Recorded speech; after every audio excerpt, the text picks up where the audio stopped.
Good morning and welcome to Closing the Distance. My name is Victoria Robinson. I'm the Director of Youth Ministries here and High School Discipleship. And I'm here this morning with our preaching pastor, Jeff. Woo woo. Good to see you, Victoria. Thanks for jumping on. This will be a fun conversation. Absolutely. This is my first time kind of hosting this, so I'm really No excited to pressure. dive in. No No pressure, pressure. I know. Woo. Well, first, I would just really like to really commend you for this sermon series. I think it's really kind of calling out what we put value in and what we see as worthy in our lives. And I feel like the point of, going through all these things is really to um, bring us all back to the attention of the worship of God and why we're here.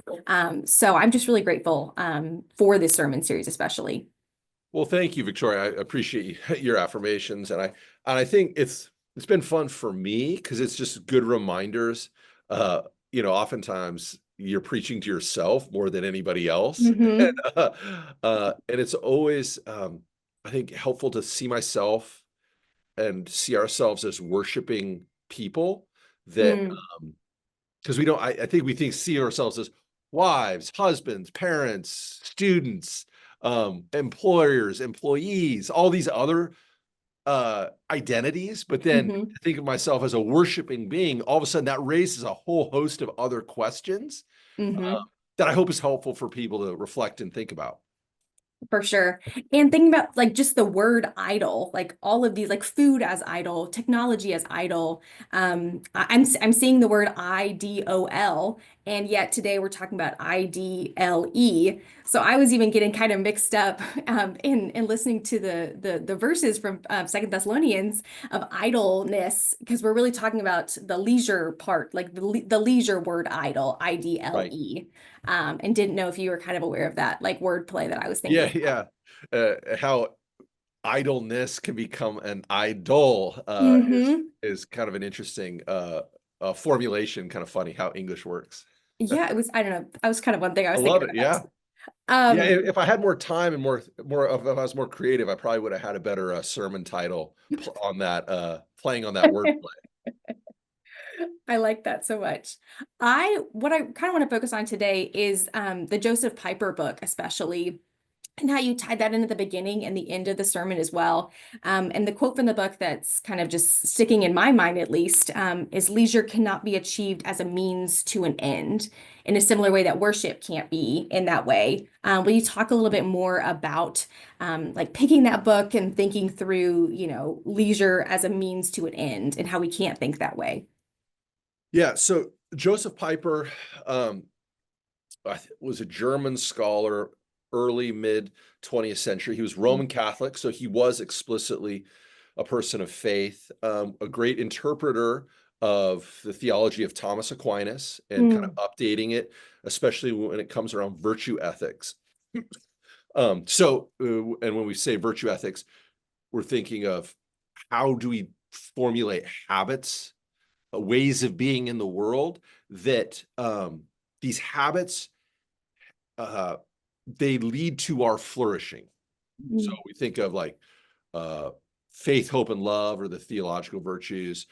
Prudence or practical wisdom, temperance, courage, and justice are the moral um, virtues. And the thing about a virtue is it like the activity and the habit brings it along its own goodness. Mm. So there's an inherent goodness to it. So when I practice temperance, let's say moderation, as I learn that habit, it brings about my well-being and more. And as I cultivate it more, it's inherently good.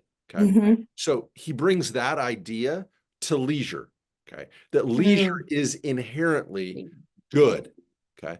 And we don't do it as a means to get something else. Right. And he in that quote, and why I used it is because he sees the worship of God as leisure, calls it, and in it's the affirmation of all of creation. Yeah. And I don't and I never really thought about it much. And I highly recommend the book. I mean, it's chock full of wisdom and insight. and calling into question some of our workaholic nature that is often seen as a virtue, and he Mm-hmm. kind of calls that into question and maybe as a vice. That if I'm a workaholic, a vice is the opposite of a virtue. A vice is a habit that's negative that leads to my to come up with a new word, unflourishing, to my the diminishment of my. Mm-hmm. So if I become a workaholic, then I'll see the breakdown of myself physically. I'll be Mentally. stressed out Mm-hmm. all the time, ruin my relationships. I'll forget to eat. I'll Sleep. drink Mm-hmm. water and hydrate and all these ways. And so that's I think why he sees leisure as such a fundamental thing about our humanity and a culture and society, that we have to cultivate leisure because it's one of the things that makes us human. Mm-hmm. And again, like repeating again, you said this multiple times in the sermon, leisure is inherently good. And it's that awareness that's sort of the key in making it not an idol, making idol not an idol. Right. And the example that you gave of exercise, I was like, oh, like that's not really, I mean, an like sense of idle. Like I guess, I mean, it is leisure. Like people play instruments as leisure, or they're doing it to gain something, to prepare for, a performance or something. I have to admit, I have done CrossFit. My mom is a hardcore CrossFit person. There's no such thing as you cannot not be hardcore about CrossFit. You're Oh either yeah, in you or can't you're just out. halfway do it. Oh my Yes. gosh. There's no halfway with CrossFit. But I tell her often, I was like, this is becoming sort of like I mean, it's a community of people for one. They're looking for purpose. There's this sacrifice of food eating and certain things. What other things do you of that like that three list that you gave? What other things would you add to like religion as being, the like can you add some more? I don't know. Yeah. I think and this is the thing about idols that are so seductive, right? In the Mm, ancient world, we think of an idol like it was a statue, and we'd bow down and we try to worship the gods, coerce the gods, to help the rain fall on our crops, whatever it might be. And so we tend to think that we don't do that anymore in our society, most of us. mhm, And so we think we're off the hook, right? In terms of, oh, we don't worship false gods, we don't worship idols. Well, what we see, and one of the things I like about CrossFit, Soul Cycle, in our cultural moment is these dress themselves up explicitly in religious language. mhm, And I don't think many of us notice sometimes. And so I was trying to make what's implicit explicit and highlight that, and then use that as a representative example of other areas in a broad category, what I was calling leisure, what we do with our free time, how that can become a religious experience and we can have a religious orientation to these activities.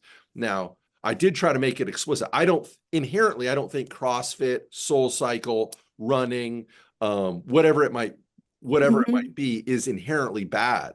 But mhm, if you start treating it as worship, right, then it can lead to the diminishment of your humanity. So mhm, if you find all your value in CrossFit and then you hit your head with a kettlebell, with one of those exotic activities they do, mhm, well, who are you then? If you're injured, mm. you can't do it. Your purpose is gone. Your community is gone, right? Soul Cycle, what happens when I can't ride a bike anymore? Yeah, Come on. yeah. Um, so and I think that's the thing about idols, is what happens when it's gone, when it's taken from us. Because one of the things that makes something finite is that it ends, Yeah. right? And what we believe as Christians is that the eternal, infinite God was revealed in Jesus Christ. And Hmm. so there is no finitude in God, right? And that's hard for us to wrap our finite minds around, Yeah, but it's that's supposed one to of be the things. comforting, I feel like, and yet I'm like, oh, it never ends, Right. And that's why we have to see with the eyes of faith, Mm-hmm. right? That this is a trust, not knowledge in the sense of I can encapsulate God with my ideas and thoughts, right? So that's a little bit about how I kind of conceive of and think of us as worshiping creatures and why we shouldn't worship finite things. Mm-hmm, for sure. I really appreciated those examples too. I think it's it's very timely thinking about I mean, I wouldn't think of, using exercise, but it really is like people are holding it in a really high regard. And it's not inherently bad. It's not bad to exercise and work out your body, but I hear exactly what you're saying. It's that almost like again going back to that awareness. Like awareness is really key in all of this, looking back to the previous sermons in this whole series. And what, thinking a little bit broader about this whole series, what's your main, if somebody just came to one of the sermon series, what's like the one takeaway that you want them to leave with? I know it's like a build up, and it's all going back to this worship of God, but in like one sentence or a phrase, Yeah. because you're kind of long-winded sometimes. Oh, yeah, yeah. I think, I think, well, one key thing is that, and I think there's an irony here Mm, that most people think, drawing from the great critics of religion, that religious worship makes us less human. It makes us worse off. It makes us smaller. okay. And I really think that the worship of the eternal God revealed in Jesus Christ makes us more human, calls us into a bigger humanity, makes us more of ourselves. It Mm-hmm. sets us free from the Mm, captivities of these idols. John Calvin famously said, the human heart is an idol factory.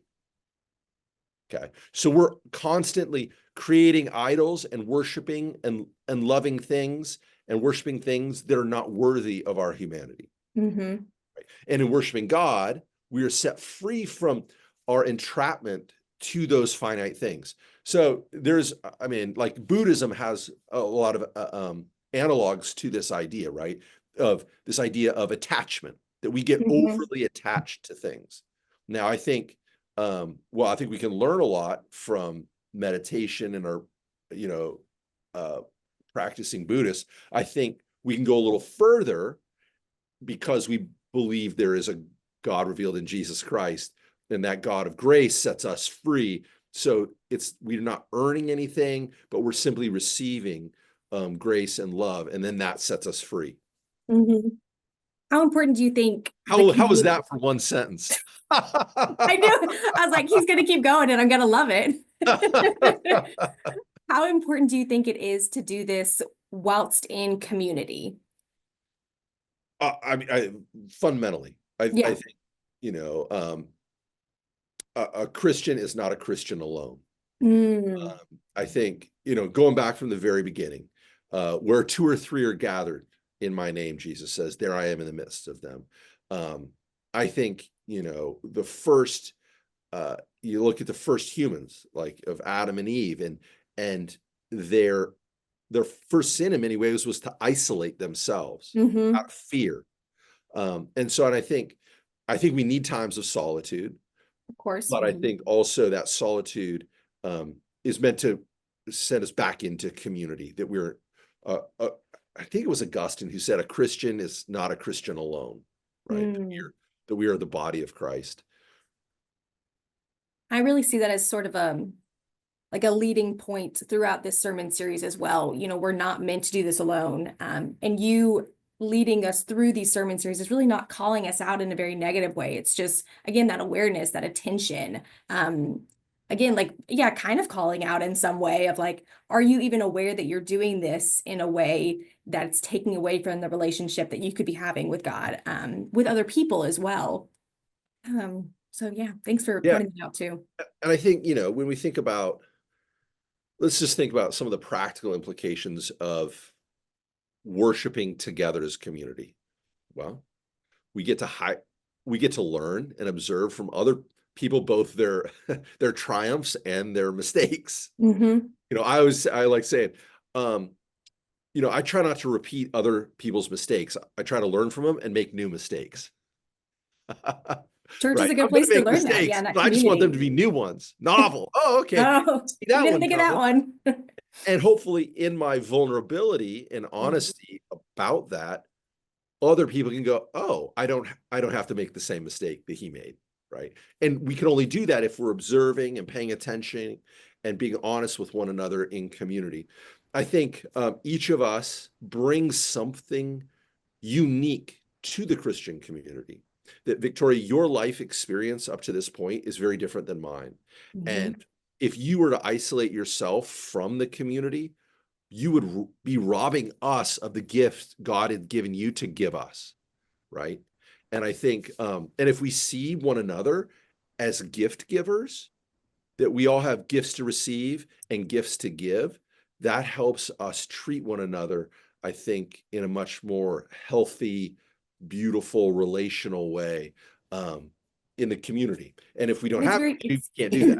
and it's mutual, and we're Mhm. not doing it to get something like leisure, we're calling that out, but it's really this beautiful, like intertwinedness, just Mhm. making up new words here, Yeah, and let's go.